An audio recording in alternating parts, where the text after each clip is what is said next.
Amit Kumar prism coaching centre Ganjpat Barbigha में आपका स्वागत करते हैं।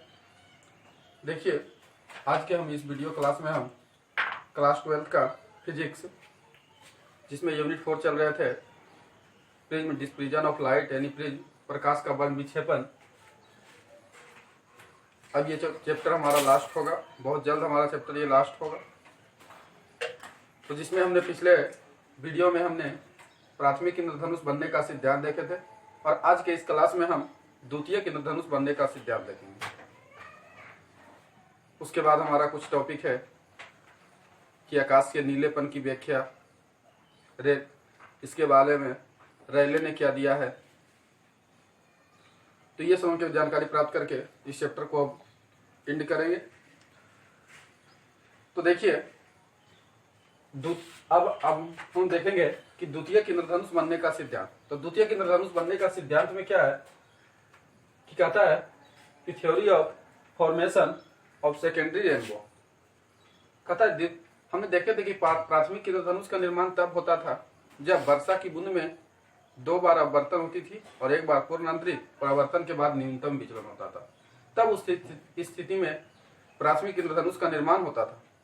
आज कहता है द्वितीयक इंद्रधनुष का निर्माण। द्वितीयक इंद्रधनुष का निर्माण वर्षा की बूंद में यानी सूर्य की उन किरणों द्वारा होता है जिनका वर्षा की बूंद में 2 बार अपवर्तन होती है और 2 बार पूर्ण आंतरिक परावर्तन। मतलब जब वर्षा होती है, वर्षा होने के बाद वर्षा होते समय जो वर्षा की बूंद होती है, तो सब बूंद में ऐसा नहीं होती है, जिस किसी बूंद में ऐसा होती है। जब वर्षा की बूंद में ऐसा घटना घटने लगती है, यानी 2 बार अपवर्तन 2 बार पूर्णांतरिक परिवर्तन की घटना घटने लगती है, तब ही जाके इंद्रधनुष का निर्माण होता है। तो ऑब्जेक्टिव आपका दे सकता है कि द्वितीयक इंद्रधनुष का निर्माण कब होता है। तो बोल सकते हैं द्वितीयक इंद्रधनुष का निर्माण सूर्य के उन किरणों द्वारा होता है जिनका वर्षा की बूंद में 2 बार अपवर्तन तथा 2 बार पूर्णांतरिक परावर्तन। तो देखिए, अब इसके आगे हम चलते हैं, कुछ फिगर के माध्यम से समझते हैं।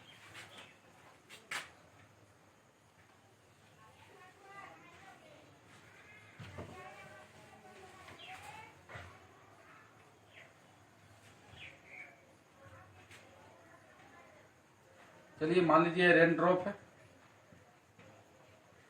वर्षा की बूंद है। देखिए इसमें किरण कैसे आती है।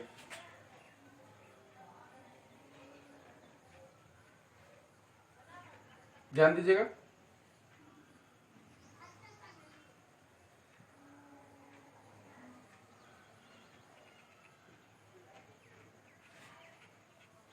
चलिए ये ए बी मान लीजिए किरण हो गया। किरण इस रूप में पड़ती है यहाँ पर। ये ए बी हमारा क्या हो गया, किरण हो गया। अब ए बी किरण हो गया, ये वर्षा की बूंद में इस रूप में, और पिछले टॉपिक में देखे थे ऊपर पड़ती है। तो इस तरह की घटना घटती है तब ए बी किरण ये पड़ी। अब जानते हैं ये विरल माध्यम, बाहर हवा, उसके बाद फिर वर्षा की बूंदे, फिर अब तो ये कोई दूसरा माध्यम है, अर्थात सघन माध्यम है।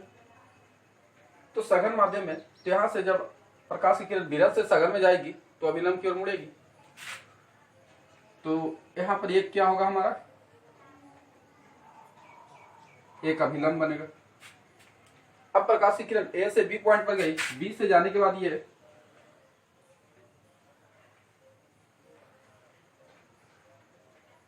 ये सी पर चली गई। देखिए वर्षा की बूंद में, यानी बी पर वर्षा की बूंद में अंदर अब चली गई, बी से सी, वर्षा की बूंद में सॉरी, सी से जाने के बाद फिर ये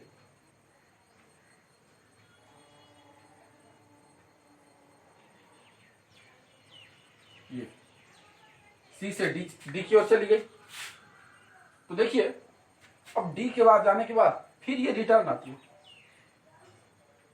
फिर ये देखिए रिटर्न आती है।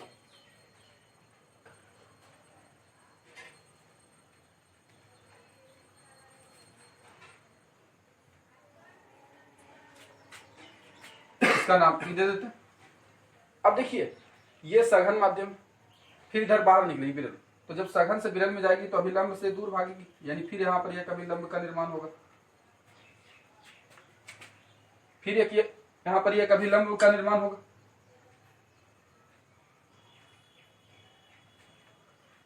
उसके बाद ये किरण इस रूप में इस किरण को काटते हुए आगे निकल जाती है। तो ये जो स्थान हमारा बना, ये डेल्टा यही न्यूनतम विचलन का स्थान बना।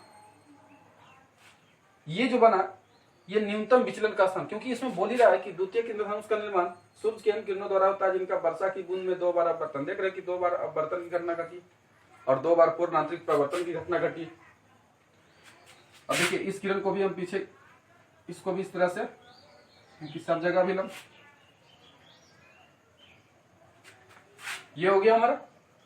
अब यहाँ ये आपतन कोण हो गया आई, ये आर हो गया, ये भी हमारा आर हो जाएगा, ये भी आर हो जाएगा हमारा, ये भी आर हो जाएगा, ये भी आर, और ये हमारा ये भी आर, और ये क्या होगा आई। और यहां से यहां तक आपका ये जो आपका होगा ये डेल्टा डैश। डेल्टा डैश से निकालने का मतलब है कि कुल विचलन का स्थान, कुल विचलन का स्थान यानी ये किरण से लेके यहां तक ये हमारा हुआ न्यूनतम विचलन का स्थान, क्योंकि आंतरिक पूर्ण आंतरिक प्रवर्तन के बाद न्यूनतम विचलन हो यानी डेल्टा, और ये हमारा हो गया कुल विचलन यानी डेल्टा डैश, यानी बी पर विचलन क्या है, सी पर क्या है, डी पर और ई पर। इस कारण से इस कुल विचलन को डेल्टा डैश इंडिकेट हो गया। तो आपने देखे कि वर्षा की बूंद ये है, इसमें ए बी किरण आई, इस बूंद पर पड़ी, फिर बी से सी की ओर गई, सी से डी की ओर गई और डी से आर। तो इस तरह से देख रहे हैं कि यहाँ 4 घटना घट रही है, तो यहाँ 2 को जो हुआ अपवर्तन की घटना घटी है और 2 को पूर्ण आंतरिक प्रवर्तन। तो इस तरह से कह सकते हैं। तो इस तरह की वर्षा की बूंद में जब होती है घटना, तभी जाके द्वितीयक इंद्रधनुष का निर्माण होता है। और हम आपको पहले भी बताया था कि प्राथमिक इंद्रधनुष का निर्माण प्राथमिक इंद्रधनुष जो है द्वितीयक इंद्रधनुष की अपेक्षा छोटा और चमकीला होता है, यानी द्वितीयक इंद्रधनुष बहुत बड़ा होता है। चलिए इस पॉइंट का कुछ नाम दे देते हैं, ठीक है। वो ये हमारा न्यूनतम विचलन का स्थान हुआ, चलिए एफ दे देते हैं, और ये हमारा डेल्टा डैश कुल विचलन। तो ध्यान देंगे अब कहता है कि कुल विचलन, तो कुल विचलन तो कहां कहां पर होगा, बी पर विचलन प्लस सी पर विचलन, यहां बी पर विचलन, सी पर विचलन, डी पर विचलन, डी पर विचलन प्लस ई पर विचलन, यही होगा कुल विचलन। कुल विचलन को हम लोग डेल्टा डैश से सूचित करते हैं, डेल्टा डैश से हमारा। अब कहता है बी पर विचलन का मान क्या होगा। आप तो जानते हैं ये आई है, तो टोटल क्या होगा, आई होगा। तो ये जो शेष कोण हमारा मान होगा ये आई माइनस क्या होगा, आर होगा, क्योंकि जहां पर ये आई है वहां पर जाने से क्या होता है, पिछले टॉपिक में भी देखें कि आई माइनस आर होगा, और यहां पर क्या हो जाएगा, आर आर 2r हो जाएगा। और इस किरण की ओर आगे की ओर बढ़ाते हैं तो टोटल 180 होगा, तो 180 माइनस 2r हो जाएगा, यानी प्लस 180 माइनस 2r, फिर प्लस 180 माइनस 2r, फिर प्लस i माइनस r। यही होगा हमारा, यहाँ i माइनस r होगा, यहाँ 180 माइनस 2r होगा, यहाँ भी 180 माइनस 2r, फिर यहाँ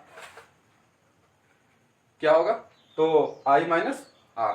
इस तरह से होगा, क्योंकि आप जानते हैं कि अगर ये i है और ये r है तो ये शेष क्या होगा, i माइनस r होगा। तो उसी प्रकार यहाँ पर ये जो था, जैसे इसको आगे की ओर बढ़ाते थे, ये टोटल कितना हो जाएगा 180। तो ये कोण का मान क्या होगा, 180 में से एक r 2r घटा देंगे तो क्या हो जाएगा, वही बचेगा। इस कारण से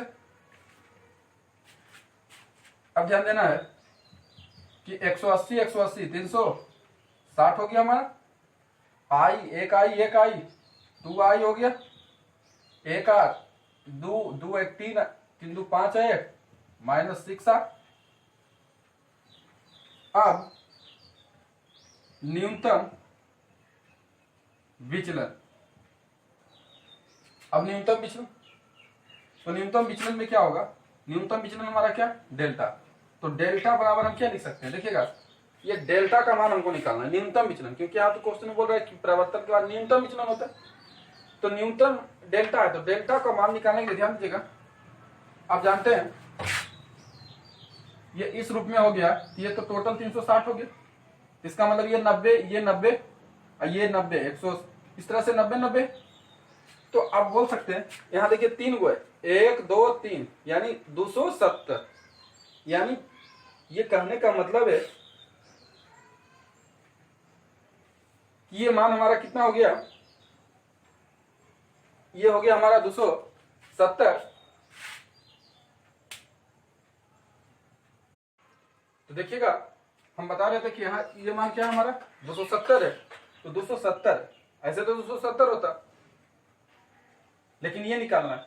तो कहने का मतलब है कि और ऐसे ही ये क्या डेल्टा डैश, यानी डेल्टा डैश में से ये डेल्टा डैश में से ये मान हमारा क्या होगा 180। इस तरह से ये अर्धवृत्ताकार चांद है, तो ये मान हमारा क्या होगा 180, यानी डेल्टा डैश में से अगर 180 घटा दिया जाए तो हमारा न्यूनतम विचलन प्राप्त होगा, ये डेल्टा का मान प्राप्त होगा, क्योंकि ये टोटल में से, तो टोटल हमारा क्या है डेल्टा डैश है, कुल विचलन डेल्टा डैश है, और उसमें से ये 180 घटा दिया जाए तो क्या बचेगा डेल्टा, यही न्यूनतम विचलन। इसलिए डेल्टा बराबर डेल्टा डैश माइनस 180, और डेल्टा डैश का मान हमारा क्या निकला 360 plus 2i minus 6r minus 180। इस तरह से 360 में से 180 जाएगा तो 180 हो गया, यहाँ 2i माइनस 6r, ये समीकरण हमारा एक। देखिएगा अब न्यूनतम विचलन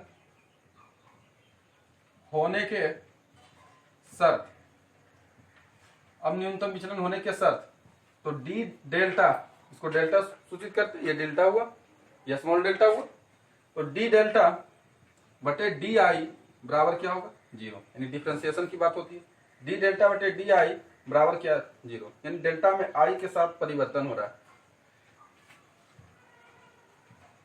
अब समीकरण 1 का अवकलज, या बोल सकते हैं समीकरण 1 का डिफरेंशिएशन करने पर, तो समीकरण 1 हमारा क्या है डेल्टा बराबर 180 प्लस 2i माइनस 6r। अब हम इसका डिफरेंशिएशन करते हैं तो डी डेल्टा बटे डी आई, क्योंकि आई के सापेक्ष होगा।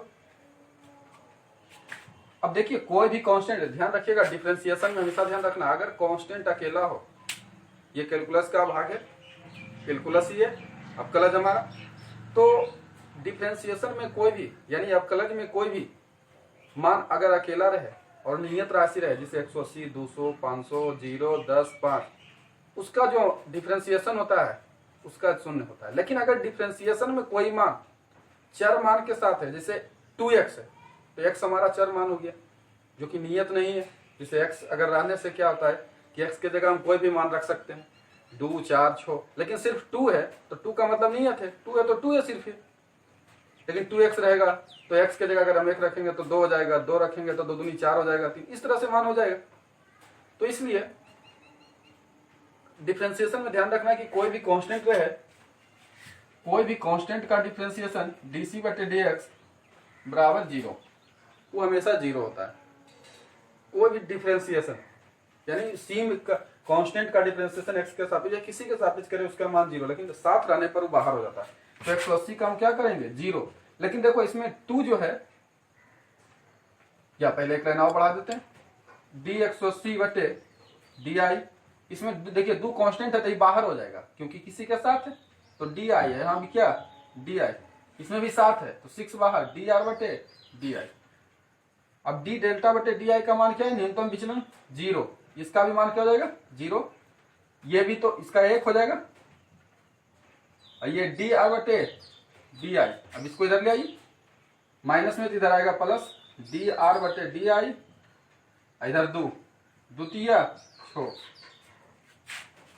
इस तरह से डी आर बटे डी आई का जो मान निकला, ये क्या निकल गया, ये 3 गुना में 3 इधर जाएगा भागा में, यानी 1/3। अब स्नेल के अपवर्तन के नियम से, अब स्नेल के अपवर्तन के नियम से तो क्या होता है म्यू बराबर साइन आई बटे साइन आर, यही होता है। तो चलिए साइन आई को ऐसे लिख सकते हैं, और साइन आई ये इधर चल जाएगा, तिरछा तिरछी गुना हो जाएगा यहाँ, तो म्यू साइन आर या ऐसे भी लिख सकते हैं म्यू साइन आर बराबर साइन आई, या साइन आई बराबर म्यू साइन आर, बात तो बराबर है।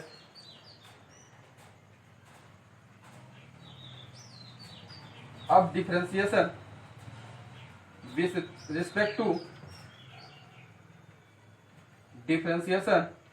रिस्पेक्ट टू आई,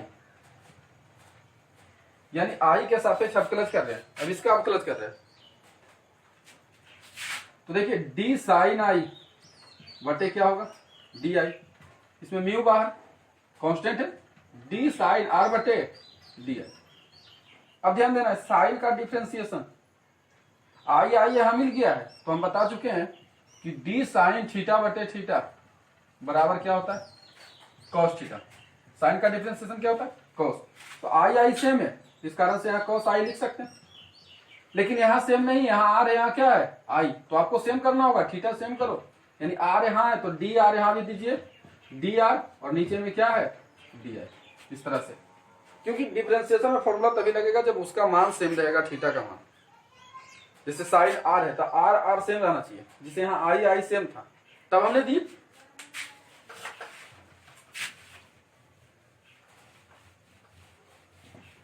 अब देखिएगा कि वहां कॉस आई हो गया, कॉस आई और म्यू। अब यहां दे सकते हैं साइन आर और साइन आर, तो साइन आर सेम है तो साइन का डिफरेंशिएशन क्या होगा कॉस आर, उधर क्या बच गया डी आर बटे डी आई। तो इस तरह से इधर इसको ले आ सकते हैं कि कॉस आई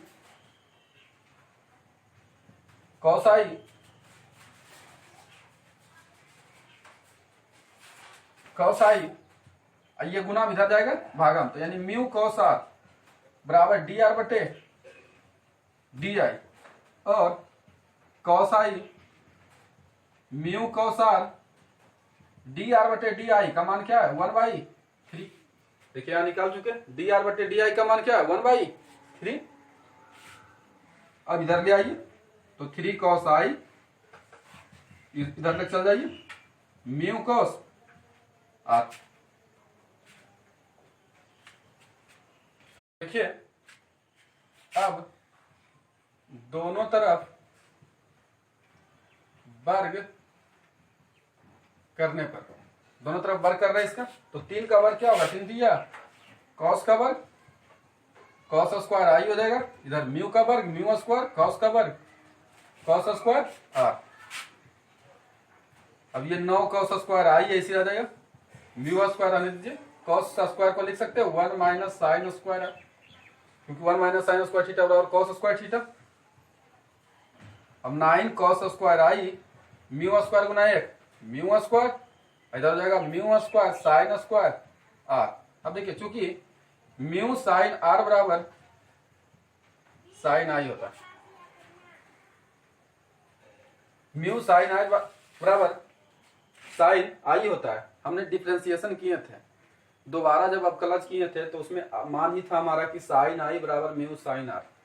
तो जो जहां से हम दोबारा अवकलज किए थे वहां से आप देख सकते हैं कि साइन आर आई का मान मतलब म्यू साइन आर की बदली में साइन आई लिख सकते हैं। अब ध्यान देना है, तो इस कारण से म्यू साइन आर है, तो म्यू साइन आर है तो म्यू साइन आर के बदले में क्या लिख ले साइन आई, लेकिन इस पर स्क्वायर है तो इस पर भी क्या हो जाएगा स्क्वायर। अब 9 कॉस स्क्वायर आई ये म्यू स्क्वायर, ये साइन को लिख सकते हैं फिर 1 माइनस कॉस स्क्वायर आई, क्योंकि 1 minus cos square theta sine square theta. फिर 9 कॉस स्क्वायर आई ये minus plus minus minus minus plus, अब देखिए प्लस में निपट जाएगा माइनस, 9 कॉस स्क्वायर आई में से 1 हो जाएगा तो क्या हो जाएगा 8 कॉस स्क्वायर आई बराबर म्यू स्क्वायर माइनस 1। तो और कॉस स्क्वायर आई बराबर हो जाएगा म्यू स्क्वायर माइनस 1/8, क्योंकि आप देख सकते हैं ये 8 गुना में तो 8 इधर भागा में, और कॉस आई ये स्क्वायर ही बढ़ जाएगा तो क्या होगा रूट, यानी म्यू स्क्वायर माइनस 1/8। तो इस तरह से कह सकते हैं आई बराबर जो मान हो जाएगा हमारा ये कॉस ही बढ़ जाएगा तो क्या होगा cos inverse mu square minus 1/8। तो ये जो हमारा हो गया यही द्वितीय इंद्रधनुष बनने का सिद्धांत का व्यंजक है। अब हम अगले वीडियो क्लास में इस चैप्टर को लास्ट करेंगे, उसके बाद अंकित प्रश्न चलेंगे। बस 1-2 को शॉर्ट क्वेश्चन, इंपॉर्टेंट क्वेश्चन बचा हुआ है चैप्टर में। उसके बाद हम न्यूमेरिकल चल के फिर आपका वेव ऑप्टिक्स शुरू करेंगे।